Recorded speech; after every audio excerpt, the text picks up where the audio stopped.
Bueno, pues les decía que estrenamos sección. A partir de este miércoles y todos los miércoles durante todo el proceso electoral vamos a tener una mesa de análisis semanal, les decía, con 3 panelistas de primerísimo nivel. Yo los admiro profundamente. Está con nosotros Germán Martínez, ya lo conocen, es senador, pero todo se arregla en la vida. Sí. Mi querido amigo también, periodista, analista político, escritor, Jesús Silva Herzog Márquez, muchas gracias, querido Chucho. Y estará con nosotros también Rosario Robles, con nosotros. La verdad es que sí hay mucho tráfico a esta hora, lo entiendo y lo agradezco. Que salgan temprano de sus casas. Sí, para la próxima, tempranito. Es que hay que calcularle, sí. Pero hoy especialmente hay mucho tráfico. Yo les agradezco mucho, qué bueno que están aquí. Va a ser un proceso electoral, está siendo un proceso electoral interesante. No lo sé, yo me he aburrido bastante con el proceso electoral, pero pasan cosas siempre. Y pues va a ser la elección más importante de nuestra historia. Les propongo que cada uno de ustedes exponga un tema y si quieren lo hablamos. ¿Les parece bien así? Me parece muy Venga, bien. ¿Quién empieza? Pues aquí está el tema 1. Adela, me da mucho gusto y compartir la mesa con Jesús y con Rosario en cuanto llegue. Y bueno, comentar el tema de los compromisos por la paz, estos que suscribieron los 3 presidenciables. A mí me parece un buen esfuerzo, digamos, de la sociedad civil. No debe comprometer, de una vez hay que decirlo, el Estado laico, en primer lugar. En segundo lugar, todos los esfuerzos que sean por pacificar el país deben ser atendidos, deben ser dialogados, deben ser debatidos, deben ser criticados. Me pareció bien que lo firmara, digamos, Xóchitl sin reservas, y también me pareció bien que lo firmara Claudia con reservas, pero yo no estoy de acuerdo en las reservas. Yo tampoco. Me pareció bien porque es un diálogo, no es un diálogo. Y negar de entrada lo primero que dice, eso es lo que critico de Claudia: nuestra casa común y nuestro tejido social está en proceso de degradación acelerada. Ella inmediatamente, aquí tengo su documento, dijo que no estaba de acuerdo con eso.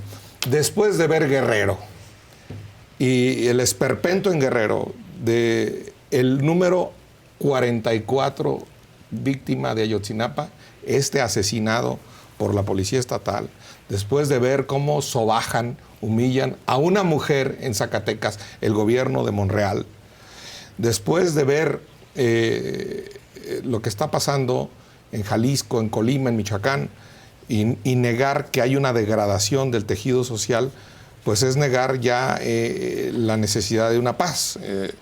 Ir a reafirmar que la militarización ha sido buena y ha sido correcta en el país, pues me parece también criticable de parte de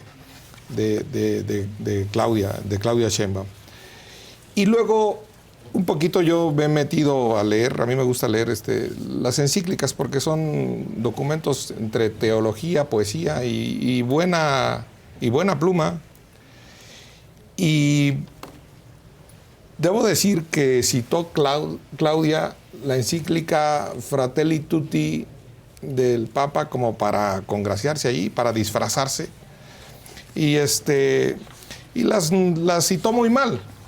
Citó una que habla de globalidad, cuando en realidad eso lo usó el Papa Francisco para hablar de un mundo desarmado de armas nucleares. Y luego citó las frases esto sí es de verdad de risa, y lo quiero subrayar. Citó las frases donde habla de neoliberalismo. Pero esta encíclica critica lo mismo al neoliberalismo, y aquí la tengo, que al populismo. Y voy a decir solo una del populismo que no citó. Dice que el populismo es insano y que otras veces busca sumar popularidad exacerbando inclinaciones más bajas y egoístas de algunos sectores de la población, como López Obrador. Esto se agrava cuando se convierte, con formas groseras o sutiles, en un avasallamiento de las instituciones y de la legalidad. Eso lo cayó de la encíclica, lo omitió. Me parece, cada quien agarra lo suyo, Pero me parece un esfuerzo loable de hablar, y es el primer evento físico, el evento social al que acuden los tres. Los tres candidatos. Yo creo que eso es importante, el hecho de que los tres candidatos acuden a una misma convocatoria y tienen que plantar cara y tomar posturas sobre lo que se le está presentando. A mí me parece que en el caso de Claudia Sheinbaum nos muestra lo grotesco, el extremo grotesco al que se puede llegar con esa estrategia definida de respaldar en todo al presidente López Obrador, de seguir incluso en materias de seguridad con el discurso de que estamos en un momento de esplendor, ¿no? En donde no hay realmente un planteamiento crítico de la situación dramática que se vive en muchos espacios del territorio mexicano, que no reconozca la desesperación que se vive en el estado de Zacatecas, en Guerrero, que no vea lo que estamos viendo todos los días, que es propio de esta desgarradura del tejido social, y en donde diga ella que le parece que es un documento demasiado pesimista. Bueno, ¿de qué manera puede verse la situación de nuestro país en materia de seguridad si no es con alarma? Si aquí se cuentan los muertos a diario. Pero ¿no? a diario, y lo que no contamos es de todas esas miles de víctimas de violencia que están intimidadas, como estos transportistas que son vejados, como nos recuerda Germán. La violencia no solamente se padece con actos de sangre, sino con todas esas personas que están en las garras de la violencia, que tienen que pagar el derecho de piso, porque si no, o los matan, o les queman el negocio, o los vejan, como lo vimos en televisión. Entonces, a mí me parece que esto muestra la crisis de esa estrategia de una campaña que está buscando mimetizarse al máximo hasta el ridículo con el presidente López Obrador, y que niega lo que es evidente. Niega la militarización, por ejemplo. Discrepa Claudia Sheinbaum de un proceso que me parece innegable. Pues ahí está. Y que para una mujer de la trayectoria, de la biografía de Claudia Sheinbaum, debería ser una marca de distinción del presidente López Obrador. Hacerlo, ¿no? Y yo creo que pues en todo proceso político hay actos en el partido, en el gobierno, actos en donde pues respaldas el legado, desde luego, lo defiendes, lo profundizas si quieres, pero hay aspectos en donde te distingues. No hemos escuchado ningún elemento de distinción de Claudia Sheinbaum frente a López Obrador. Y creo que en el caso de seguridad esto se vuelve verdaderamente grotesco, ¿no? Es que es esquizofrénico, ¿no? Porque qué realidad alterna están viendo, caramba. ¿A quién le está hablando? ¿A quién le está hablando, no? Ahí, y subrayar que la Iglesia, en realidad las iglesias, pero la Iglesia Católica en particular, redactó este documento no solo como convocante. Quiero enfatizar que lo redactó como víctima. Y aquí hay los jesuitas, 2 en la Tarahumara, un franciscano en Durango y otros en otro lugar. O sea, como víctima. Y no propone una venganza. Describe una situación que Chucho lo ha dicho bien y que se llama gobernanza autoritaria criminal, lo dice la Iglesia la Conferencia del Episcopado. Y a Claudia, aquí tengo su documento, eso de gobernanza autoritaria criminal no le quedó claro.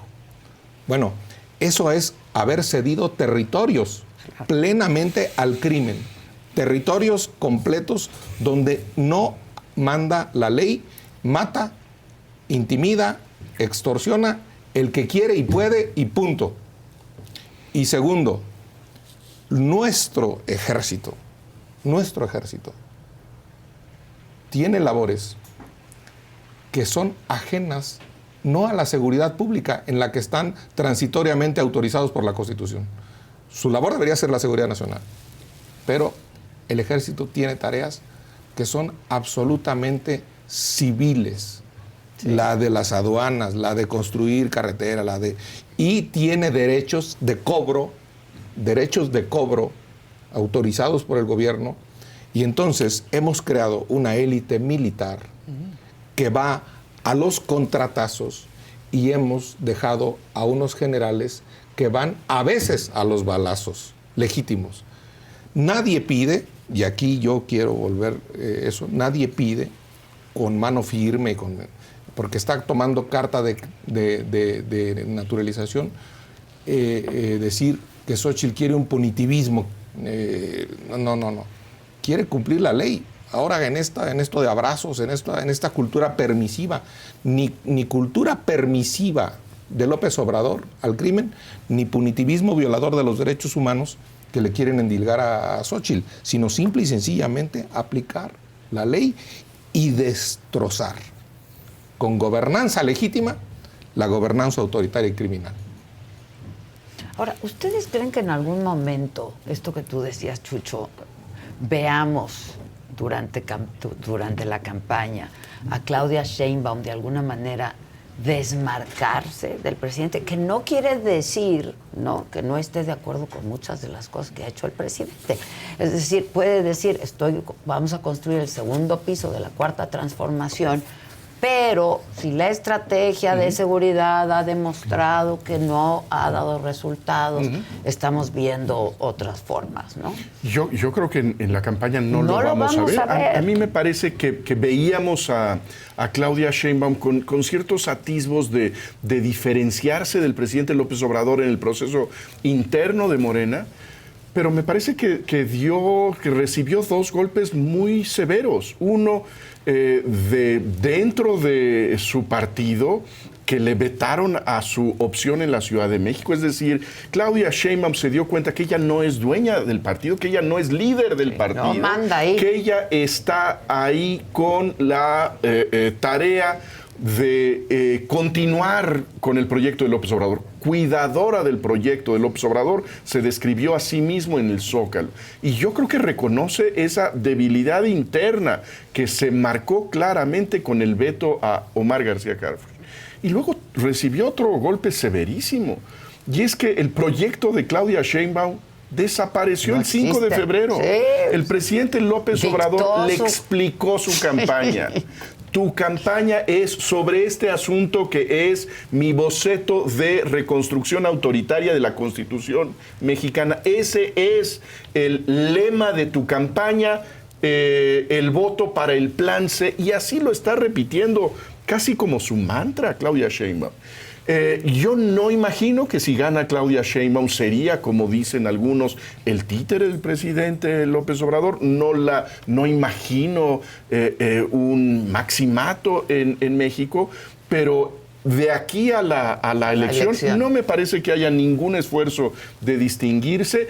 En octubre, si ella gana, pues habrá que ver qué sucede. Exacto. Y en ese sentido, pues sí es la figura del tapado. De la persona que se cuida de ser vista realmente por los demás. Ya llegó Rosario. Atraviésate, haz lo que necesites, porque dice, yo quiero hablar. Perdón, no te preocupes, hay mucho tráfico. Está hecha pedazos. Ay, bueno, ya estaba y por eso hay que rescatarla. Algo tiré. Bueno, pues buenos días a todos. Qué gusto verlos. No pasó desapercibida tu llegada. No, nunca variar. Que se atraviese, sí, para variar. Me les atravieso a varios de repente.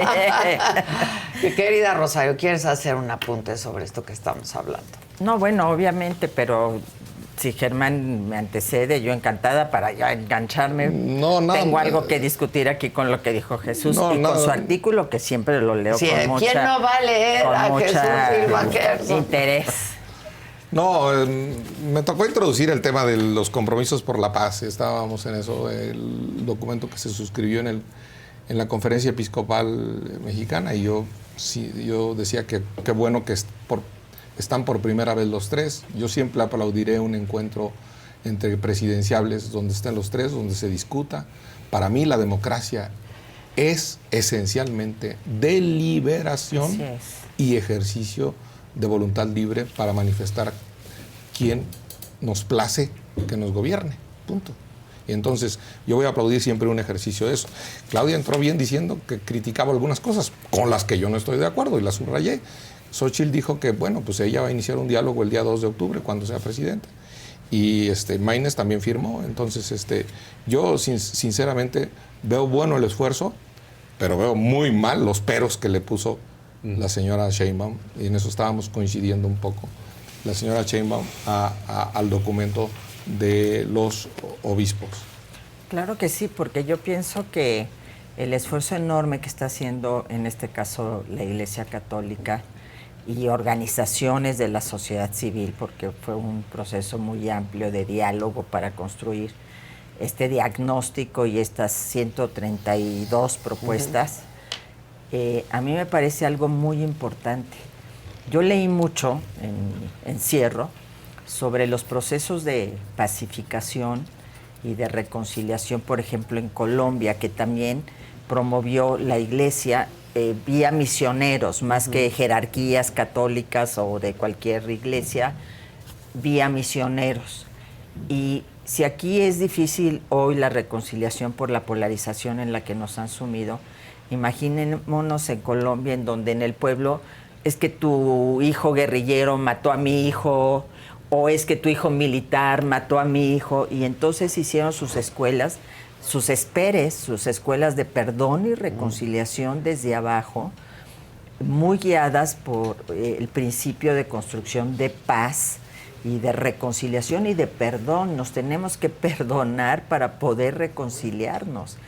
Entonces, en un clima de polarización, pues lo mínimo que tienen que hacer los tres candidatos presidenciales, a mi juicio, es avanzar en este proceso de reconciliación, reconocer que vivimos en un país con una gran violencia, con una gran inseguridad, donde hay miedo, y a partir de ahí aportar para construir soluciones de paz, que es lo que queremos los mexicanos y las mexicanas. Entonces, yo aplaudo este esfuerzo construido desde otro ámbito que no es el de la política. Yo creo que hoy todos estamos obligados, y sin meterse en apoyar a uno u otro candidato, la Iglesia y las iglesias, porque obviamente no todo el mundo es católico en este país, están haciendo un esfuerzo para encontrar estos caminos de paz que son los que le urgen a México, ¿no? Venía ahorita leyendo que desapareció una chica que estaba buscando a su madre y a 4 de sus familiares, y entonces esta es la realidad de todos los días. Y entonces esto es lo que ya no podemos seguir permitiendo, y esto es donde se equivoca Claudia Sheinbaum. ¿Por qué? Porque no acepta este diagnóstico. Entonces, si no aceptas el diagnóstico, no puedes construir una solución viable. Pero sobre todo, a mí lo que me parece alarmante es que desacredita el dolor del país. Así es, no hay empatía, no admite que este es un país con un profundísimo dolor, un dolor constante, de tantos desaparecidos, de tanta muerte, de tanta violencia. Este discurso de la altanería oficialista, de que México vive los mejores momentos de su historia, de que estamos felices, de quien habla de estas cosas está en campaña en contra de ellos, de que estas son manipulaciones de los medios amarillistas, me parece que es poner una distancia, poner una barrera entre lo que se padece en el país, lo que se siente en el país, y un discurso político que en ese asunto no tiene ninguna conexión con la gente. Es una absoluta indolencia, ¿no? Yo creo que esa es la palabra. Pero viene desde el Palacio Nacional. Yo creo que es la crueldad la que impera, porque es esta falta de empatía con el dolor de millones de mexicanos. Yo creo que esto es lo más grave. Creo conocer algo de lo que dijiste, Rosario, de reconciliación y de perdón, incluso de las escuelas Espere, que son del padre colombiano Leonel Narváez. Exactamente. Un misionero consolato. Para construir reconciliación y para hacer se necesita construir verdad. Y la verdad empieza por reconocer el dolor. Y lo que Claudia dijo al principio es que no reconoce que aquí hay un proceso de degeneración. Pues entonces ya no vamos a construir verdad, y ya la reconciliación no va a poder ser, y ya el perdón no va a poder ser. Si no aceptamos la realidad de la sangre, de las tumbas, del dolor de las madres de los desaparecidos, justo eso. Si no reconocemos eso, no vamos a construir una verdad que nos una a los mexicanos. Por eso es importante. Pero de entrada, pues hay desaparecidos, vueltos a desaparecer, ¿no? Pues si no reconoces, yo por eso decía, esto es esquizofrénico, ¿no? Maquillas las cifras para que se adapten a tu narrativa de que no sea el sexenio más violento de la historia y donde más desaparecidos ha habido, cuando la muerte ronda en todos lados, y además cuando esta situación pues afecta a todos los candidatos, a las dos candidatas y al candidato, porque ¿en qué contexto vamos a salir a votar los mexicanos? Entonces, pues hay lugares yo pienso en Guerrero, pues ¿cómo? O en Zacatecas o en Michoacán. Entonces se pone en riesgo un proceso electoral democrático, no solo porque las instituciones o no solo por la intromisión abierta del presidente del proceso electoral, sino por esta situación de inseguridad en la que vivimos. Por eso yo no le daría las llaves de mi casa a Claudia Sheinbaum, como escribió aquí mi querido Jesús. Digo, a nadie que se le cae la línea 12 del metro le puedo tener confianza, así de simple. Eso ya me lo habías dicho a mí en alguna ocasión. Pues expon tu columna, entonces. Bueno, mira, es que hay un punto en donde se trata de hacer el contraste entre las calificaciones técnicas de Claudia Sheinbaum y expresiones que de repente parecen muy improvisadas de la candidata de la oposición, que yo creo que sí es una crítica que debemos hacer. Con mucha frecuencia encontramos a Xóchitl Gálvez con ocurrencias como firmar con sangre, que me parece una frivolidad. Ya vimos demasiada sangre en este país. Pero el problema es que el voto que nos está pidiendo Claudia Sheinbaum, que es el voto que ordena el presidente de la República, no es simplemente para tener una persona que resuelva los problemas, sino que le entreguemos toda la confianza para que rehaga la Constitución a su beneficio, que desaparezcan esos mecanismos que al país le ha costado muchísimo tiempo levantar, que es, pues, sospechar que el gobierno puede abusar, que puede violar la ley, que se puede brincar la Constitución, y necesitamos esos mecanismos. Me parece gravísimo que se presente ese alegato de la competencia técnica cuando viene con la petición de entrégale la escritura de tu casa. Esa es la convocatoria del 5 de febrero. Yo creo que ese es el significado del plan C. Entreguen todo. Su voluntad a estos benefactores que son Morena. Bueno, si ganan las elecciones, desde luego que gobiernen, pero con retenes, con limitaciones, que sigan y que respeten la ley. Y para eso necesitamos vigilantes, que son los que quiere demoler el proyecto del presidente. De todas las instituciones. Pues sí. No, de hecho, yo pensaría que a Claudia Sheinbaum, en el caso de que ganara la presidencia de la República, le convienen los contrapesos, justamente para poder marcar distancia y para poder tener un margen de acción de independencia con relación a López Obrador. Es decir, porque los contrapesos y particularmente el que no haya una mayoría calificada en el Congreso, que creo que es lo más relevante, garantiza primero la independencia y la autonomía del Poder Judicial, pero además el que tenga que dialogar, el que tenga que negociar, como siempre se ha hecho, con las oposiciones, y construir juntos una salida. Entonces, me parece que... De otra forma solo sigue el script. Pero este asunto ahora del golpe técnico desde o sea, ya es increíble, ¿no? De que pretenda la oposición dar un golpe técnico de Estado junto con el Poder Judicial, es decir, quien tiene el ejército, quien tiene las instituciones, quien tiene el poder de la presidencia de la República, habla de un golpe técnico de Estado, pues habla ya también de cierta desesperación, ¿no? De que no hay una empatía de la candidata oficial, no hay un arraigo, no es López Obrador, punto. O sea, Andrés Manuel es un político de otros niveles, de otras alturas, y no se traslada automáticamente, en eso estoy de acuerdo, esa popularidad a la candidata. Y esa no solo popularidad, porque la marca es muy poderosa, sino el charme que tiene Andrés Manuel ante la gente, ¿no? El carisma, etcétera, ¿no? Yo creo que, por supuesto, estoy de acuerdo en que ha construido un poder unipersonal y en el pecado lleva ahí la penitencia, para seguir con las alusiones religiosas.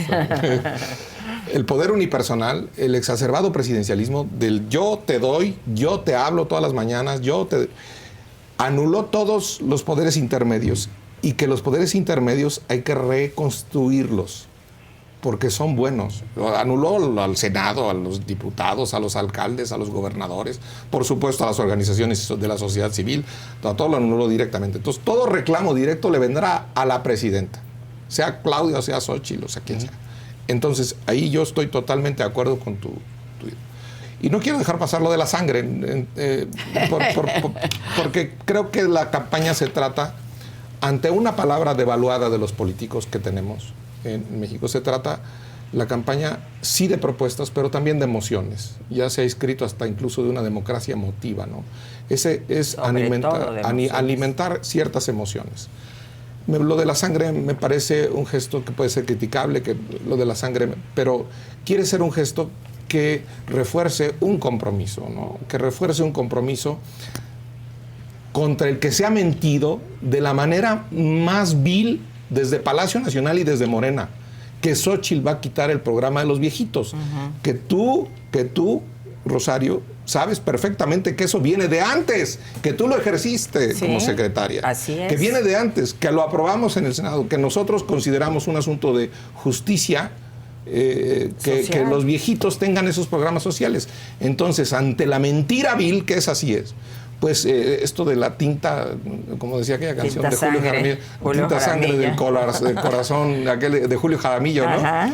Te escribiré con tinta sangre del corazón. Entonces, ponerlo ahí es algo más emotivo, que refuerce la propuesta o que descalifique la mentira vil de que se van a quitar los programas sociales. Que, por cierto, si algo le hace falta a este compromiso por la paz de la Iglesia, y que la Iglesia le habla a la gente, que no es exactamente la Iglesia, porque aquí está Clara Hutzman, aquí está Maricela Costa, aquí hay unas gentes, claro. O sea, que aquí le hace falta eso. De la Iglesia debe decir, las iglesias, la Iglesia católica y las iglesias deben decir que esos programas sociales están conquistados en la Constitución y están conquistados.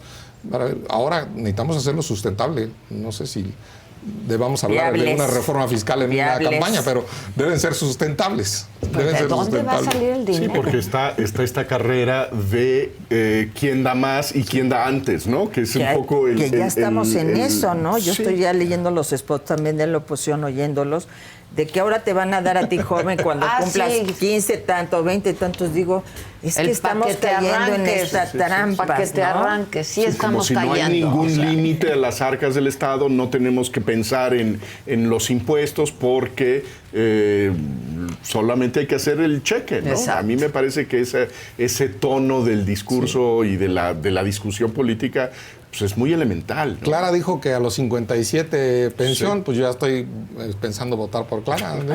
Pero solo para claramente ya te toca la pensión. Hay que decir algo aquí muy importante, Germán. Nada más. Tú decías el programa hizo, creo que María Elena Pérez Jaén o no sé quién, una relación de todos los programas sociales que quitó López Obrador. Son muchísimos. Claro. Son más de 50 programas. Yo te puedo hablar de Prospera, que venía haciendo Progreso, Oportunidades, Prospera, 7 millones de familias. El componente de salud de Prospera, Prospera, Seguro Popular, comedores comunitarios, escuelas de tiempo completo. Y el de adultos mayores, es bien importante aclararle a la gente que el presidente Peña lo bajó a 65 años, que cuando llegó López Obrador lo subió a 68 años y hasta el tercer año lo volvieron a bajar por cuestiones de carácter electoral. Entonces, los 3 primeros años cumplieron 65, 66 y 67, les deben.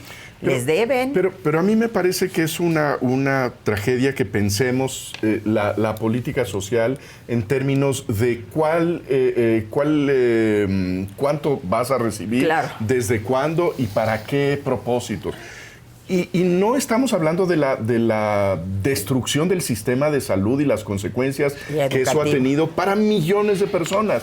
Las consecuencias de esta reforma educativa que hace que los niños, los jóvenes mexicanos tengan menos herramientas para lidiar con los desafíos de su momento. Así es. Entonces, esta discusión en términos yo te doy más, me parece que desvía la conversación. Tenemos que discutir cómo reconstruimos el sistema de salud, porque eso es lo que verdaderamente genera ese piso en donde podemos tener una oportunidad igual hacia adelante, ¿no? Y le agregaría educación, que son los dos igualadores. Y aquí el problema de los programas sociales, no me va a dejar mentir Rosario, y agregando lo que dice Jesús, es la evaluación. Estos programas de López Obrador no están debidamente evaluados. Es decir, no sabemos si están movilizando o empoderando, para usar esa palabra, a las mujeres, a los jóvenes, a los adultos. La rendición de cuentas sobre estos programas sociales, sobre ese dinero gastado, ¿está sacando de la pobreza, sí o no? Mi sospecha y mi hipótesis es que no.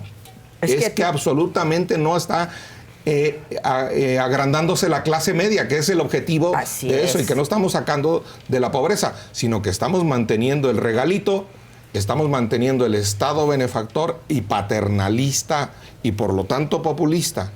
Yo soy de Carl R. Susain, yo creo en un paternalismo libertario. No, para decirlo de una vez. La mejor política social es la política económica que genera empleo, que genera distribución del ingreso, que te parte de un enfoque de derechos, no de dádivas, que esto es algo muy importante.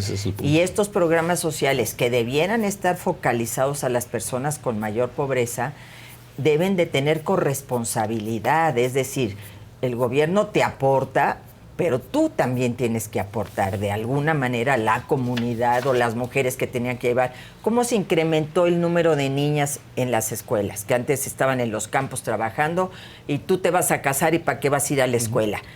Con el programa Progreso, Oportunidades Prospera, porque se les daba una beca adicional porque la niña fuera a la escuela. Y la niña, entonces, para que no se emborrachara el señor con el dinero. Y se le daba a la mamá, claro, ¿no? Claro, porque esa era la garantía de que iba a llegar a la familia. Entonces, tiene que haber estos programas de transferencias monetarias, pero focalizados, pero tienes que tener una política de enfoque de derechos. Y es donde yo no veo o sea, sí veo esta carrera por quién ofrece más, cuando sabes que la cobija es de un tamañito y si le quitas de este lado, pues entonces ya descobijas ciertas cosas elementales, como ha pasado todo en todo lo relacionado con el mantenimiento para poder... No, estamos en una crisis de agua, las carreteras están hechas pedazos, el aeropuerto no funciona, porque tienes que dar acá. Entonces, sí, pero ¿cómo le hace? Sin reforma fiscal, imposible.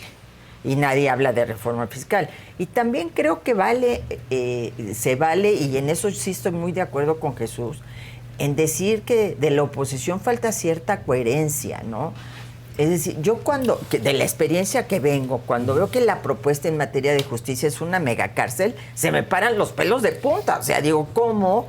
Desde una visión de país, de república, nuestro tema es una megacárcel y no realmente un sistema de justicia que sea eficaz, que sea eficiente, que sí haga justicia, que no persiga adversarios políticos, que no se abuse de la prisión preventiva, que no haya mujeres en la cárcel por años. Pues. Y por el otro lado tienes que vamos a elegir a los jueces. Bueno, entonces, ¿dónde están las propuestas? Y creo que en materia de justicia sería interesantísimo que se hiciera un ejercicio similar al que hizo la Iglesia por parte de toda esta experiencia que tenemos en materia jurídica, de facultades, de escuelas, de barras de abogados y todo eso, porque creo que es una de las grandes asignaturas pendientes y que no se resuelven ni de una ni de otra manera. Ya después Xóchitl amplió un poco su propuesta, diciendo incluso, pues yo tengo una hermana en la cárcel, ¿cómo no voy a entender el tema, no? Pero seguimos en esta lógica punitiva y no en una lógica verdaderamente restaurativa y de entre menos gente en la cárcel, mejor.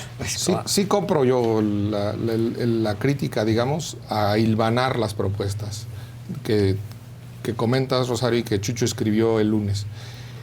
Pero sí también digo que hay unos puntos, digamos, ideológicos o unos conceptos que pueden hilvanar esta propuesta. Ella habló en el cierre de su precampaña de vida, de verdad, de libertad, en un buen discurso. De prosperidad. Sí, y ahora de prosperidad. Y al inicio de la campaña habló de república. Para mí esto es importante. Y dijo que república era escuela pública, hospital público y seguridad pública. Dijo, o sea, si hay de dónde hilvanar, hace falta hilvanar. Y lo de las cárceles, por supuesto que sí. Pero esta es la propuesta del compromiso de la paz, del que estamos hablando. Sí hay que retomar el control de los centros penitenciarios. Sí, claro. Desde algunos centros penitenciarios, no todos, se comanda al crimen organizado de afuera. Aquí dice corrupción del personal, toma de poder de facto por grupos criminales. Estoy leyendo el documento de la Iglesia, que ponen en riesgo la seguridad y la gobernabilidad de dichos centros penitenciarios. Entonces, matizando eso, yo no creo en Bukele y esas animales, esas políticas abuso, animales. Y este abuso de la prisión preventiva, en donde mandas a gente inocente a la cárcel, que tienes 23 de las 24 horas del día encerradas cuando son inocentes, ¿no? Y en celdas, por ejemplo, a mí me tocó vivir de 4 metros cuadrados, 15 a 20 mujeres sin agua, más que en la mañana y en la noche, y ahorita yo creo que menos con toda esta crisis que hay en estos momentos de agua. Entonces, esas personas que sigan sus procesos en libertad. Claro. En cambio, la lógica, aquí sí ya critico la propuesta de Claudia Sheinbaum, no solo de elegir a jueces y demás, sino la parte de aumentar el catálogo de delitos graves. Es que es una ironía que la izquierda... Ya fue aumentado. Que ya, desde luego, en el 2019. Pero además ahora proponen aumentarlo con otros. Entonces, la izquierda, entre comillas, pongo izquierda, está en una lógica más punitiva que critican a doña Cayetana, pero pues están peor. Es decir, están del otro lado. Ahora, Germán, dices que hay propuestas que son valiosas, pero que están desarticuladas. A mí lo que me parece es que el tiempo de la campaña se va a acelerar muchísimo. Sí. Que tenemos un calendario absurdo.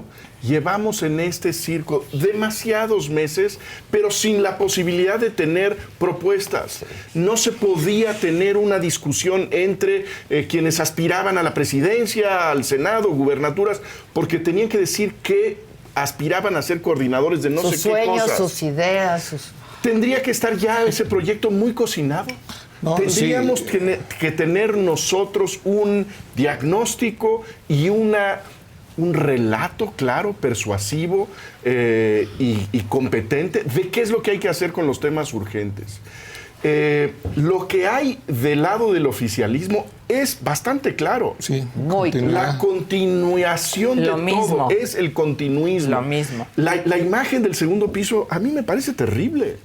Porque no voy a abrir ninguna brecha distinta. No estoy viendo a ver si abro un caminito distinto de algo que se le olvidó al señor. No, arriba voy a montar otra carretera con el mismo destino.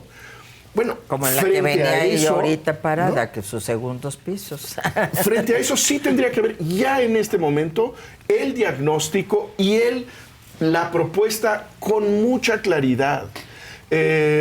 Porque las semanas van a ser muy cortas ya. Sí, lo que tenemos nosotros para la difusión de esa oferta es un tiempo muy breve.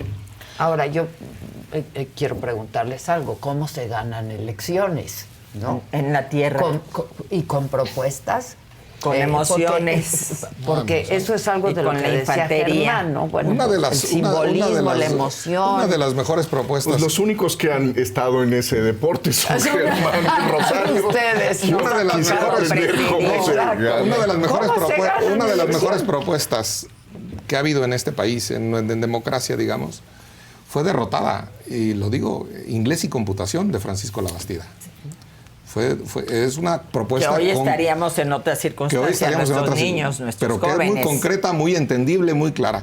A eso me refiero. Ayer en el ITESO, en Guadalajara, Xóchitl habló de propuestas claras. Hay que hilvanarla en esta narrativa, darle una narración coherente, que eso es lo que tú criticas, a estas propuestas. Pero ya habla de propuestas concretas. Ha habido propuestas concretas como la de la refinería. O sea, eso tiene que ver con el medio ambiente, tiene que ver con nuestra calidad de vida. Habla de hospital público, con toda claridad, habla de recuperar el seguro popular abiertamente, o sea, de recuperarlo abiertamente. Sí, el segundo piso, el segundo piso es una alegoría muy mala, cuando mucha gente en algunos de los programas era ponerles un piso firme. Sí. Era ponerles piso. Todavía falta mucha gente que tengan piso firme. Y cuando les entregas un piso firme, pareciera que les estás entregando una mansión. Xóchitl habla de la construcción de una... Ayer una de las propuestas aplaudidas, el ITESO es crítico, pero una de las propuestas aplaudidas fue vivienda para jóvenes. O sea, que existía y que lo desaparecieron. Exactamente, a eso iba, que estaba ahí, en eso de la calidad de vida. Entonces, yo sí creo que hace falta nada más hilvanar las propuestas, pero están allí. Y si uno de los déficits hace falta capturar a los jóvenes, y yo estimo que si se captura a los jóvenes, a los que llaman elegantemente primo votantes, los que van a estrenar su credencial para votar, y los adultos que me ven, que quieren que gane Xóchitl, que les digan a los primo votantes que hay que ir a votar, esos todavía no se mueven, y esos tardan en moverse. Esos no se mueven, no los trae. Intuyo que los traía Samuel García en su Samuel momento. García, que ahora le salieron contratos en Reforma. Sí, ¿vieron? Para robarse el dinero de manera clara. Y entonces, yo creo que en eso todavía los muchachos están en eso. Por eso han enfocado a algunos candidatos ir a las universidades. Pero creo aquí que no deben ser muchas propuestas. Sí, porque yo creo se desdibuja. Que los tres grandes temas que son salud, porque como dice bien Jesús, te damos una lana de este lado, nada más que tenemos 50 millones de personas carentes de servicios de salud, y entonces ¿cuánto invierten de ese dinero que se les da por una transferencia monetaria? En medicamentos, en el doctor privados de la esquina, etcétera. Segundo, la escuela, que es vital, que cómo es posible que podamos pensar en competir globalmente si tenemos un sistema educativo hecho pedazos. Se le regresó el poder a quienes ya se les había quitado para que la educación fuera política pública y no en manos de un sector sindical determinado. Y la seguridad, ¿no? Para que podamos transitar en paz y tranquilamente por nuestro país. Entonces yo todo eso lo relacionaría, sobre todo siendo una mujer, con el tema del cuidado. Es decir, sí le damos a los adultos mayores, pero desprotegimos a nuestras infancias. No les damos escuela, no les damos salud, no les quitamos, no hay vacunas, les quitamos medicamentos, les quitamos las estancias infantiles, les quitamos las escuelas de tiempo completo. Sí, no van a votar, no son votos, pero es lo más importante que tiene este país. Entonces, es ahí donde yo me centraría. Soy mujer y yo vengo a cuidar. Yo no hago distingos entre mis hijos porque todos son iguales para mí, porque la madre patria no dice si tú eres güerito, eres morenito, eres fifí o eres chairo, todos son mexicanos. Ese es, para mí hoy el arquetipo tiene que ser el de la madre cuidadora, que viene a proteger, viene a cuidar en los temas fundamentales. Que materna, ¿no? Que son los temas fundamentales, que es que estés protegido, hijo, hija, que tengas salud, hijo, hija, que tengas educación, hijo, hija, y que te sientas acuerpado como parte de un todo en el que pertenecemos. Creo que ahí, yendo a las emociones, creo que le falta esa parte más emotiva. Siento que además ha ido repuntando muchísimo la campaña de Xóchitl, yo debo reconocerlo, y falta la tierra. Sí. ¿Cuántas veces llenamos muchísimo el Zócalo con Cuauhtémoc Cárdenas? Se los digo yo de mi experiencia, N mil veces. Y plazas en todo el país. Y no ganábamos la presidencia de la República. Si no tienes territorio, si no trabajas abajo con la gente, y más cuando tienes un ejército de servidores de la nación que está haciendo la chamba por Morena, entonces, si no está ese cuerpo a cuerpo, es bien difícil que ganes una elección. Y eso es algo que sí ya se tendría que estar haciendo por la coalición opositora. Sí, porque sus reuniones son con poca gente, ¿no? Yo espero que eso lo hagan los partidos políticos. Y yo, como no pertenezco a ninguno de los tres, no puedo afirmar si sí o si no. Pero esos movimientos territoriales se dan cuotas. Tú vas a movilizar a 1 millón en tal estado. Esas cuotas se las dio Morena. No quiero dejar pasar el dato. Ellos anunciaron 35 millones de votos, con una soberbia absoluta. Más votos que Andrés Manuel. 30. Ya lo ajustaron la semana pasada a 30 millones de votos. Y se los reparten entre los gobernadores y entre los líderes de los partidos. Entonces, ese movimiento de tierra sí es necesario. Ahora, yo sí veo débil sus movimientos por las grillas internas en Morena y porque en Michoacán, en Morelia, no llenaron el estadio. Fue un fracaso grande y era el segundo. Ya no habían llenado el Estadio Azul, cuando las grillas aquí entre Harfuch y Clara, y ahora no llenaron un estadio en un momento clave. Nosotros... Pero ¿no ves ahí un contraste favorable a Morena, en el sentido de que, a pesar de todo, pues Morena acompaña unido a su candidata? Sí. Están todos los que aspiraron a la presidencia con ella, tienen todos un puesto en donde están trabajando por su propia ambición. Ahí dentro no hubo realmente ninguna sangría dentro de Morena, y yo creo que en la coalición opositora las costuras no han terminado de armarse. Sí. Sigue habiendo una coalición que no se explica bien, que no la ha defendido bien la candidata Xóchitl Gálvez, que sí es muy claro que le incomoda muchísimo estar con alguno de sus patrocinadores, y no ha podido vender el sentido de esta coalición como una coalición urgente para salvar esta plataforma común. Yo sí creo, Chucho, ese es un conflicto que creo que no se ha resuelto. Yo sí creo que esto es local o nacional. Y la coalición de Xóchitl tiene una oportunidad local. Pues eso sería muy importante. Digamos, como decía Melchor Ocampo, que había que defender contra la invasión norteamericana, una guerra de guerrillas. O sea, local. Yo no veo las costuras saturadas de Morena localmente. Se están suturadas. Sí. Se están fracturando localmente. Porque, pues sí, por supuesto que vemos a Dan Augusto allí y a Marcelo, que criticó de que se usó la Secretaría de Bienestar en favor de Claudia y que se robaron los votos y que dijeron dinero y todo eso, ya muy calladito ahí Marcelo, ya con su senaduría. Pero abajo, el ejemplo claro es Lucy Mesa en Morelos, que se fue de Morena al PAN, PRI, PRD, digamos. No, y aquí en la Ciudad de México hay gente que se ha quitado la camiseta de Morena. Hay gente de la coalición. Entonces, ¿no? sí hay abajo, en lo local, a eso me refiero en Michoacán. Michoacán es otro ejemplo. Morón en contra del gobernador, el gobernador con Adán Augusto, Morón con Claudia, y ahí se pelearon. Pero así están en varias partes del país. No se diga en Veracruz, porque hay mucho poder por repartir, y entonces pensaban todo el mundo que ha tenido Claudia que llamar y decir la última vez en Puebla que quien gane la encuesta, y que si son expriistas o que si son expanistas o que es el que sea. Bienvenidos.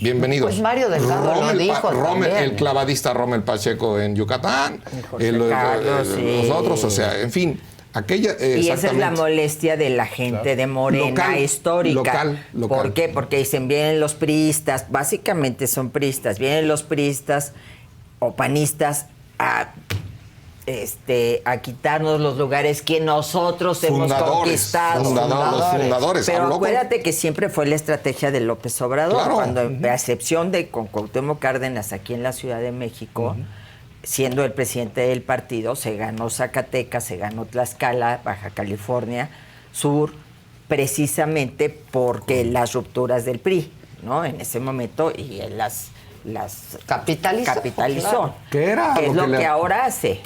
Que era lo que le apostaba Dante, y que la cobardía de Marcelo Ebrard y del niño de que gobierna Nuevo León, pues no le salió. Sí, bueno, hasta Claudia dijo, ¿no? Pues los fundadores no ganan las encuestas, ¿no? Entonces, pues sí hay molestia, sí hay descontento. Es un mensaje muy duro. Y yo aunque creo que sean también, del PRI, aunque sean del PAN. Y hay descontento también en la sociedad y ahí yo sí siento. No sé si porque vivimos aquí en la ciudad que siempre es vanguardia, ¿no? Fue la antesala de la alternancia en el 2000, la Ciudad de México, pues, históricamente, 68, 88, 97, 2000, con la alternancia, ha sido como la que abre el camino, ¿no? Yo, y aquí básicamente he estado y presiento y veo un gran malestar, un gran enojo, un gran hartazgo. No he recorrido el país como para decir categóricamente que esto se da a nivel nacional, pero sí siento un enojo, sí siento una molestia, porque sí hay miedo, es decir, este miedo de salir, de saber si tus hijos van a regresar, de tus hijas. Entonces, esto es algo que duele mucho. Entonces, esta parte se está moviendo. ¿Hasta dónde? Y es donde creo que debe entrar la sociedad civil, porque si le dejamos toda la chamba a los partidos, cuyos presidentes se pusieron en el primer lugar de la lista, y entonces te mandan un mensaje de que vamos a perder, ¿verdad? En lugar de una visión diferente, creo que la sociedad civil ahí tiene un papel muy importante de convocar, de llamar. Cuando estaba yo en el Zócalo, ahora el 18 de febrero, pensé, el fantasma de Cárdenas recorre el Zócalo, ¿no? Haciendo alusión a la frase de Marx, ¿no? Sí. ¿Por qué el fantasma de Cárdenas? Y me encontré a Héctor Aguilar Camín y le dije, es que vamos a llegar en silla de ruedas a este Zócalo y vamos a seguir defendiendo exactamente lo mismo. Elecciones libres en este país. ¿Cuántas veces el propio López Obrador, con los éxodos de la democracia, llenó el Zócalo pidiendo elecciones libres, que no se metiera el gobierno, que no hubiera intromisión y una elección de Estado? Y entonces la paradoja enorme, y es lo que hay que explicarle a la gente, es que los que ayudaron a construir estas instituciones, una parte, hoy quiere derrotarlas, hoy quiere derrocarlas, hoy quiere quitarlas. Entonces es algo que yo creo, a mí como fundadora del PRD, como una mujer que viene de la izquierda, me genera muchísimo indignación, porque digo, bueno, aquí estuvimos de codo a codo luchando porque hubiera un INE, porque los votos se contaran bien, y resulta ser que esos que estaban aquí al lado, codo a codo, ahora quieren exactamente lo contrario. Pero eso hay que traducírselo a la gente en términos muy concretos, porque democracia o dictadura, la gente no te lo entiende, ¿no? Solo hay uno porque que, es solo de hay emociones, uno otra vez. Solo hay uno que está, que está exactamente en donde mismo, en el lado del gobierno.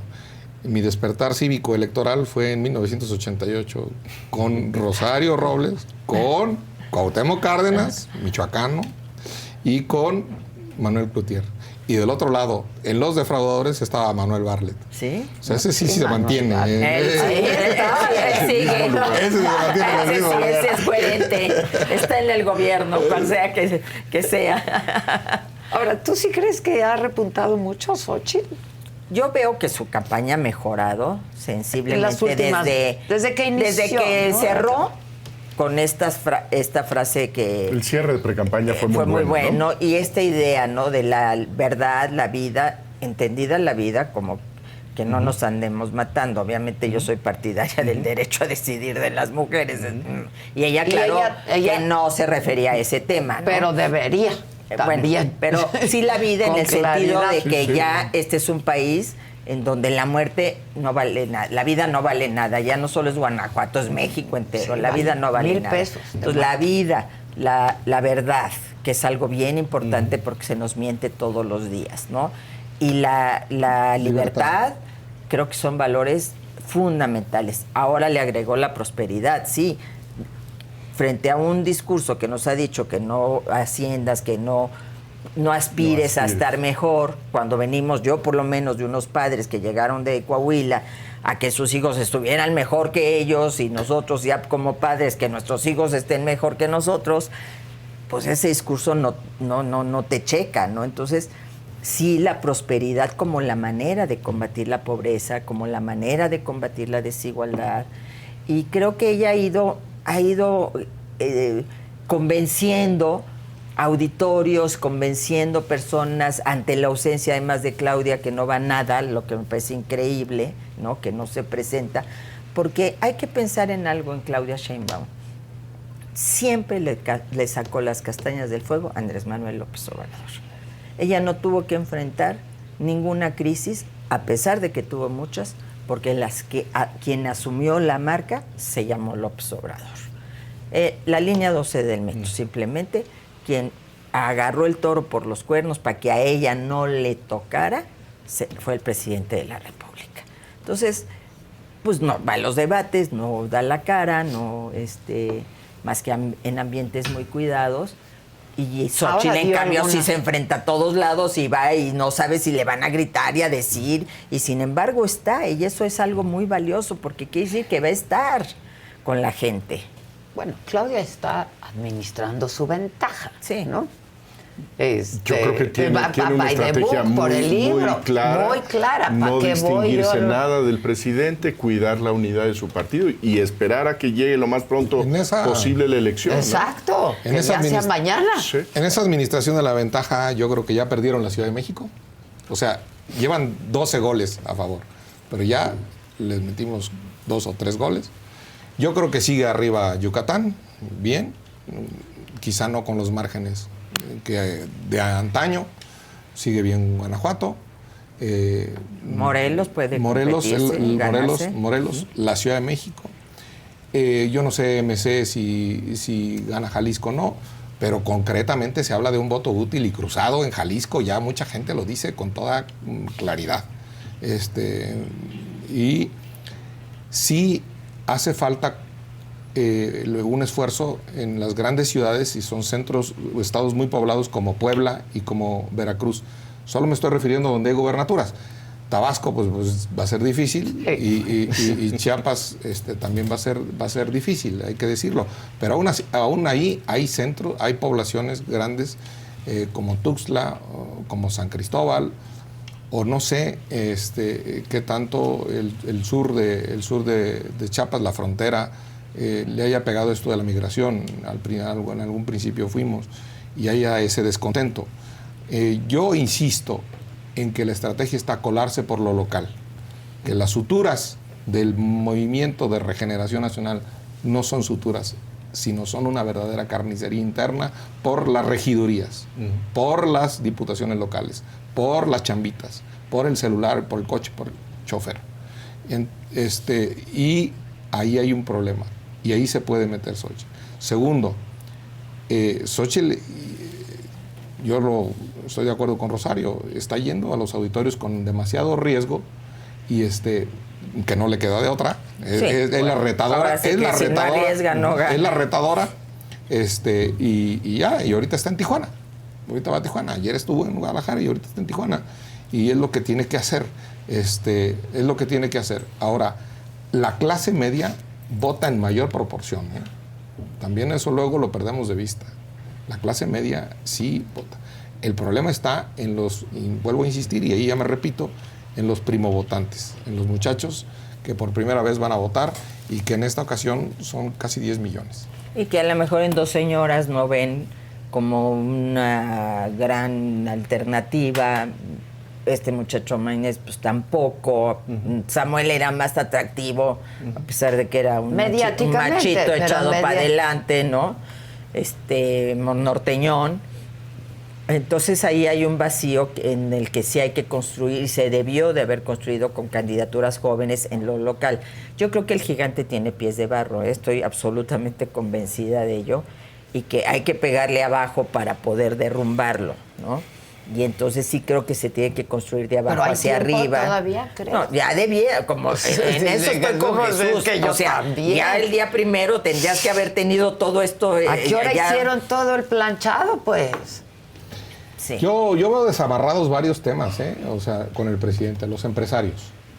Slim ya dijo que la línea 12 del metro le faltó mantenimiento. Claramente culpó a Claudia Sheinbaum. Dijo que había un exceso de tareas en los militares. Y dijo que le hizo el favor de no vender Telmex a un fondo buitre de Nueva York. Eso fue lo que dijo cuando salió el día. El crimen, pues ahí está en Ayotzinapa. Ahí está en Guerrero. En todos lados. Ahí está suelto absolutamente. Entonces, los factores reales de poder, diría Ferdinand Lassalle en México, empresarios, crimen. Hay una rebelión silenciosa en los militares, lo afirmo categóricamente. Una Yo rebelión. también lo ¿Por creo. qué? Porque ya no van solo por la escala y la carrera militar, sino por los contratazos. Ahora, no es lo mismo. Los contratos para una élite por del eso, ejército. por eso, que son porque los no que se están renueva esa élite. enriqueciendo. No para la tropa, no, sino no, para la las tropa está tropas. ya Entonces, tumbada. y el extranjero yo lo veo desarticulado y ya señalando claramente el crimen. A la Cayetana esta, pero a Pedro Sánchez de Sí, izquierda lo dijo. sí. Ayer lo pero la señora, DEA, la señora de la CIA o de la DEA, sí, la que compareció la ante el norteamericana. Congreso, sí. Hay una, pues entonces yo veo que el presidente ya no las trae todas consigo. Y en El Economista, en el tracking diario de confianza, el presidente está cayendo. No sé qué tanto, ni si es fuerza. Eso, Xóchitl está subiendo, sin duda está subiendo. Yo aquí sí no sé, y pues será día con día si le alcanza el tiempo o no.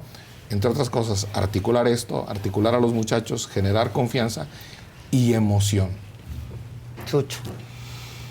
Me parece que está muy cuesta arriba que pinte una elección como una elección competida en la pista presidencial. Creo que a este momento la ventaja es una ventaja muy considerable de la candidata del oficialismo. Creo que es una campaña que ha seguido su librito. Creo que es una campaña que no ha cometido muchos errores. Creo que el primer error fue el desairar a Banamex la semana pasada. Sí, no ir. O decir que el camino era entre la corrupción y la corrupción, ¿no? Bueno, ese fue un desliz, ¿no? Pero yo creo que en términos de la campaña, ese fue un error significativo. Fuerte. Además, nos remite a aquel desprecio de López Obrador de los debates, a ir a foros empresariales, universitarios, que es la misma ruta de Claudia Sheinbaum y que puede indicar un principio de soberbia de la candidata Sheinbaum. Y por el otro lado sí me parece que hay muchas cosas que no se terminaron de cocinar en el momento en que había que hacer esa chamba, que era durante todo ese periodo de las intercampañas y precampañas, porque Claudia Sheinbaum tiene la credencial de candidata desde hace mucho tiempo, ¿no?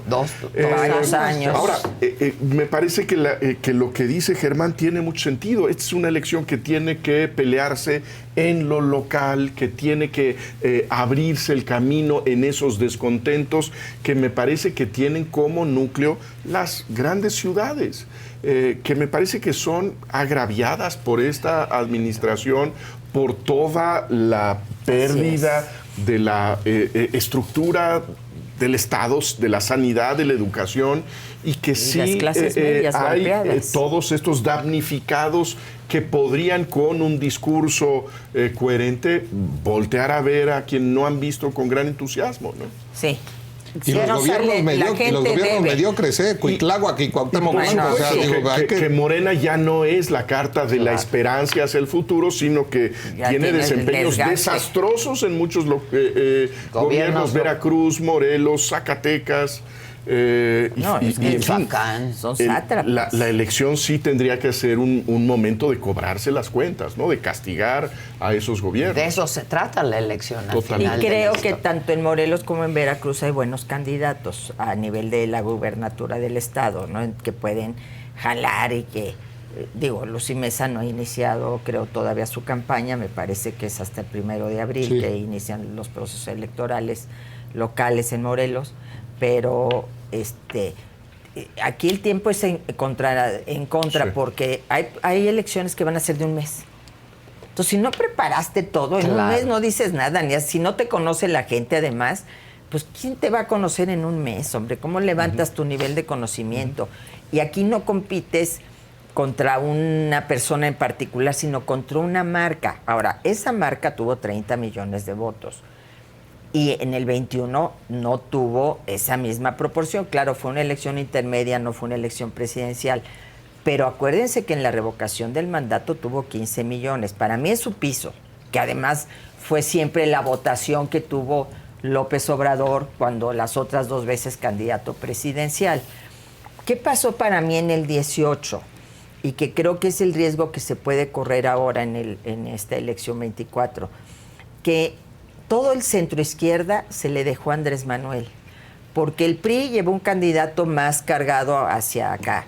El PRD, desfondado desde luego, fue y apoyó a Ricardo Anaya. Tenías la otra candidata, era Margarita Zavala. Entonces, entre 3 estaban disputando el 40% del electorado y a él le dejaste el 60%. Sí, claro. Entonces, creo que Xóchitl tiene que hacer un gran esfuerzo, ya que representa esta coalición que va desde el PAN hasta el PRD, y hablo de los extremos, por decirlo así, de colocarse en el centro y de presentar una propuesta que tenga que ver con convocar a amplios sectores, sin meterse en temas de debate. No estoy diciendo que ponga temas en la mesa que van a dividir la coalición, pero que sí la pueden unificar, y la unifican mucho en todos estos temas que hemos hablado. Son ¿Quién los no quiere la temas, mejor educación para los niños de México? ¿Quiénes no quieren que crezcan saludables, que sean nuestra prioridad? Lo dice la Constitución. Entonces, irse más a un discurso como ella se ha vendido, ¿no? Como progresista, como que sin que signifique que ningún partido se sienta sin mal raspar al partido. a nadie, porque además todos los 3 partidos comparten esta visión de justicia social, de libertades, de democracia. Pues hemos luchado juntos por esto. ¿Campaña negativa, sí o no? Guerra, esto que llaman, pues, que lo puso en la agenda Castañeda por lo que dijo, ¿no? En el programa de A mí la expresión de guerra sucia me parece inaceptable. Porque la guerra sucia tiene que ver con los peores expedientes de abuso, de tortura, de desaparición. O sea, que eso sea como una metáfora para hablar de las elecciones me parece un error. Pero campañas Yo creo negativas. que toda campaña tiene que exhibir los errores, pues claro, los escándalos, las mentiras del que está enfrente. Yo creo que eso es parte fundamental de cualquier campaña. Y está en el libro también. Me parece que sí, creo que lo hacen todos los partidos políticos, lo hacen, lo deben hacer. Creo que el límite es, por supuesto, la separación de lo privado y lo público, la separación entre la verdad y la mentira, ¿no? La vida íntima de las candidatas me parece irrelevante. Su religión, su origen, su fe, todo, ¿no? Me parece irrelevante. Lo que hayan hecho en el espacio público, lo que sea una expresión de incongruencia de lo que dicen y lo que hacen, los escándalos en los que pueden haber caído, pues me parece que es una información necesaria para los electores. Y que tienes que echar mano de ella. Y que del otro lado, pues hay el espacio para contestar, y la difamación pues puede ser nociva también para quien difama, ¿no? Que no veo a Xóchitl echando mano de esto tampoco. Yo también no comparto la expresión de guerra sucia. Digo, yo no conozco una guerra limpia. O en todo caso, la guerra limpia es la política. Como diría ¿quién fue? Clausewitz. La guerra limpia es la política con argumentos.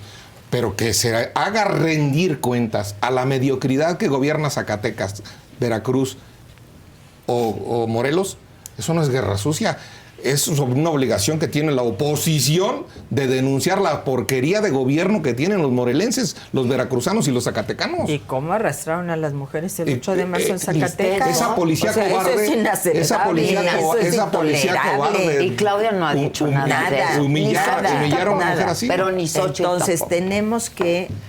Yo creo que esto es parte del manual, ¿no? Es decir, parte del manual tienes que ir campaña. a una campaña de contraste en donde yo tampoco le llamaría guerra sucia, porque en efecto siento que nos están aventando del helicóptero allá a los mares del Pacífico a que nos coman los tiburones. No.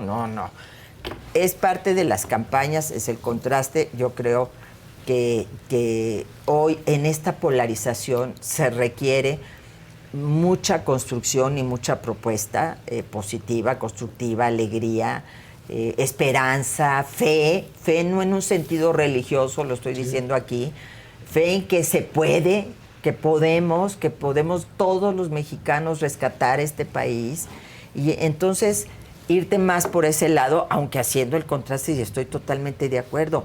¿Cuántas veces ellos, pues todo el tiempo le sacan los tweets, ¿no? Claro. Con lo de Ayotzinapa simplemente, y ahora ¿quién es el complot? Y es los mandaron, y fue Emilio Claudio Álvarez y Casa, ¿no? Claudio X González. Increíble. Cuando nadie entra al Palacio Municipal, mucho menos como está hoy de resguardado, y lo vimos el 8 de marzo, sí no es con una autorización. Entonces, ¿qué pasó? No hay manera, punto. Para mí no hay manera. Conozco el Palacio, he entrado muchas veces, pero entonces, entré como opositora, entré como gobierno, y no hay forma de que tumben una puerta y entren, por favor. No hay manera.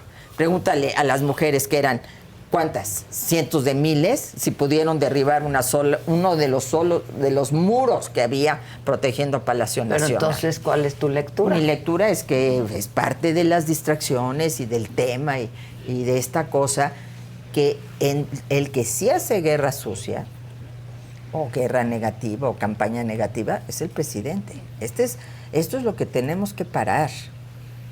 El cállate chachalaca hay que recordarlo. A ti te tocó, Germán, porque tú eras presidente de tu partido. Entonces, quien todos los días denosta a la oposición, acusa, Emilio Álvarez, que es de la oposición, es el que mandó a los de Ayotzinapa, y ahora Juan Pérez es el que hizo no sé qué, y el periodista fulano. Y esa sí es una campaña que no se vale. Se vale que entre los candidatos estén diciéndose sus cosas, pero es lo que dice Chucho, que tiene que haber una línea clara entre la verdad y la mentira. Así es. Desde las mañaneras no se está diciendo la verdad. Esa es la verdad. Tendrían que parar. Eso es, se tendría que parar. Pero tenemos un INE que... No, pero tenemos un tribunal, y ahí aquí hay un tema. Aquí hay un tema importante. Tenemos un tribunal que ha dictado unas sentencias para no pasar las mañaneras en el Estado de México y no pasarlas en Coahuila. Cuando fueron las elecciones. Entonces, ahora yo me conformo con que no pasen las mañaneras en los 9 estados donde hay gobernador. Y no se necesita modificar ningún criterio, ni se necesita meter al INE, sino se necesita que se ratifique los criterios y las sentencias del Tribunal Electoral del Poder Judicial de la Federación. Por eso el golpe mediático, por eso su muina, su enojo contra el Poder Judicial del presidente, lo presiente. Por eso, porque yo quiero que se acaben las mañaneras, que siga con sus mañaneras, pero en la Ciudad de México, en Yucatán, en Puebla, en Chiapas, en Tabasco, en Veracruz, en Guanajuato y en Jalisco. Y no sé qué otros estados. 9 estados. Ahí que se acaben y que siga hablando en los demás, porque ya allí hay precedente judicial. Que tendría que ser congruente. Que tendría que ser congruente con el tribunal, con eso. Si ya se la acabaste en la Ciudad de México, pues ya se la acabaste a nivel nacional. Pues sí, aquí claro. es el eco. Pues así somos los abogados. Y debiera... por eso fue a los primeros a los que nos dijo traidores López Obrador. Entonces, se le ve como irritado al presidente, ¿no? Se le ve enojado, o no lo perciben. Pues yo creo que sí, creo que... que hay una agresividad mayor inclusive y sobre todo creo que una más radical desconexión de la realidad. Yo creo que siempre ha vivido en un mundo hecho por su fantasía. Creo que ha llegado a contagiar esa visión del mundo a millones de mexicanos. Esta idea ha sido muy persuasiva. Pero en esta idea de que pues, no hay realmente riesgos de la elección mexicana, que esta es una elección que va a ser pacífica, que todas estas ideas de que hay peligros en ciertas zonas por la inseguridad y que eso no significa a su juicio pues ningún peligro. Y nuevamente lo que platicábamos al principio, ¿en qué recipiente hermético puede vivir una persona que diga que en este país no es el gran problema de nuestra historia contemporánea la violencia? Sí. Ese es el dato de nuestra historia. No si es Sheinbaum o Gálvez, es que este es un país que se volvió infinitamente más bárbaro de lo que era hace 15 años. Sí. Ese es el dato histórico de nuestro tiempo. Y que tienes estados fallidos. Y que el presidente fallidos de México diga que eso es irrelevante, que ya no necesita hacer sus reuniones de las 6 de la mañana porque las cosas andan bien. Sí nos habla del mundo paralelo en el que se puede vivir, ¿no? No, y felicitó al crimen organizado después de la elección del 21, de que se había portado muy bien. Entonces, muy bien. ¿qué digo yo? Pues que gracias a los cárteles. Que hay acuerdos para X o para Y. Entonces, es donde digo, qué bueno que van a venir más observadores que nunca, que se ha anunciado que a nivel internacional va a haber muchísimos observadores. Creo que va a ser muy importante porque esta elección, creo yo, no se va a decidir el 2 de junio. El 2 de junio vamos a salir a votar, pero si sigue este clima en el que estamos viviendo, esta elección se va a ir a una discusión posterior y todo lo que se documente es bien importante. Y desde ahorita, yo por ejemplo venía de igual antier y veo carteles de la candidata de Morena con el gobernador. Todavía es gobernador. O ya renunció para irse de candidato a diputado. ¿No, verdad? No. Todavía es gobernador. Es profundamente ilegales. Aquí estamos los de no sé qué. ¿Cómo? La candidata con el gobernador en grandes espectaculares. Eso es totalmente ilegal. Entonces todo eso se tendría que estar documentando. La elección inició ilegalmente. Sí, claro. El punto de arranque del proceso electoral fue la violación de la ley y la simulación de las autoridades electorales que hicieron como que no estaban viendo lo que estaba sucediendo en el país. En ese sentido, la marca de este proceso es la ilegalidad. Totalmente. Una ilegalidad que es de estas trampas y la ilegalidad terrible y dramática de los candidatos asesinados y de las personas a las que no pueden registrarse porque fueron intimidados o porque fueron comprados. Entonces, esa yo creo que es la marca de este proceso electoral. Te pueden secuestrar otra vez representantes de casilla y demás un día antes, como hicieron en el 21. O sea, hay muchas maneras de incidir en el proceso electoral. Por eso, sí, el insistir tanto en que tiene que ser una elección que se dé en un marco de seguridad, de tranquilidad, de paz, estos esfuerzos. En cada pueblo hay un cura, ¿verdad? Y aunque desde el púlpito no pueden hacer ninguna expresión de carácter político, pero sí tienen una presencia, entonces que convoquen. Es que entre más gente esté en las urnas, más difícil que actúen de manera indebida. Esto es lo que la gente... Que voten por A o por B, pero que vayan a votar, porque esto es lo que impide que fuerzas ajenas al proceso electoral puedan intervenir. Yo, recordando lo que tú decías de Aguilar Camina, que vamos a estar reclamando lo mismo, ya hoy el voto, digamos, mi preocupación no es que el voto sea secreto, yo creo que puede ser secreto, sino que el voto sea libre, vimos las escenas del crimen tableando a unos en Acapulco. Sí, horrible. Pues en la montaña, en Guerrero o en Tierra Caliente, en Michoacán. De veras, ¿va a haber una elección libre con el crimen encima cuando piden extorsión para el pollo, para el aguacate, hasta el presidente para el limón municipal? Cuando hay si hay miedo, no hay libertad. No hay libertad. Esa era mi conclusión. Si hay miedo, no hay libertad.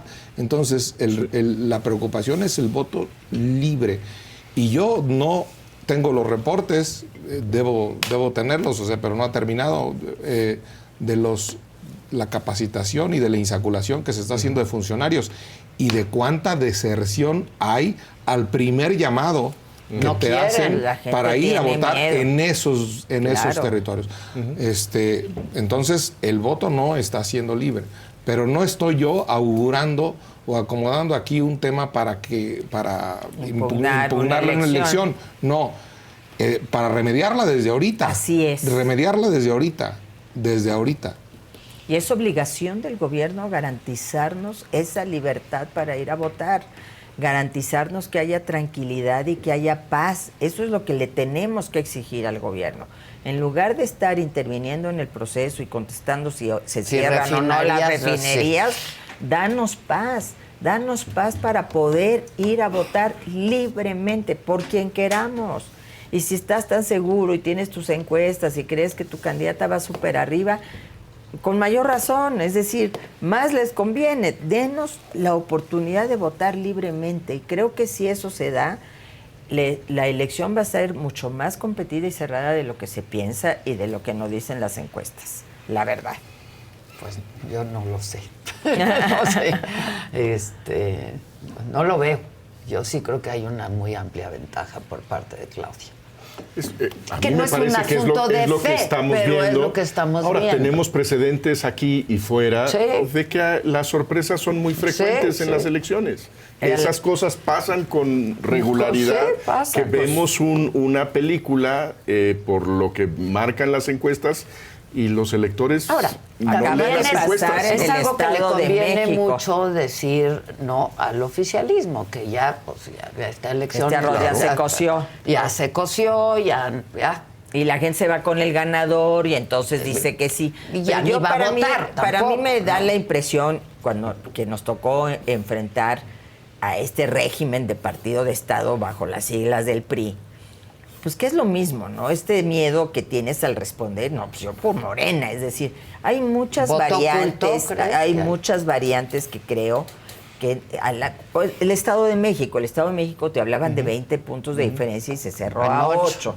Entonces, creo que todavía vamos a ver cosas, hay cosas que se están moviendo, a lo mejor aquí sí es mi fe y mi esperanza y mi caridad, pero creo que a pesar de que falta tan poco tiempo, hay cosas que estamos viendo que no habíamos visto, ¿no? Todo esto, información que está saliendo, todos estos temas que vinculan a la corrupción de manera muy importante. Que nadie habla de ellos, tampoco.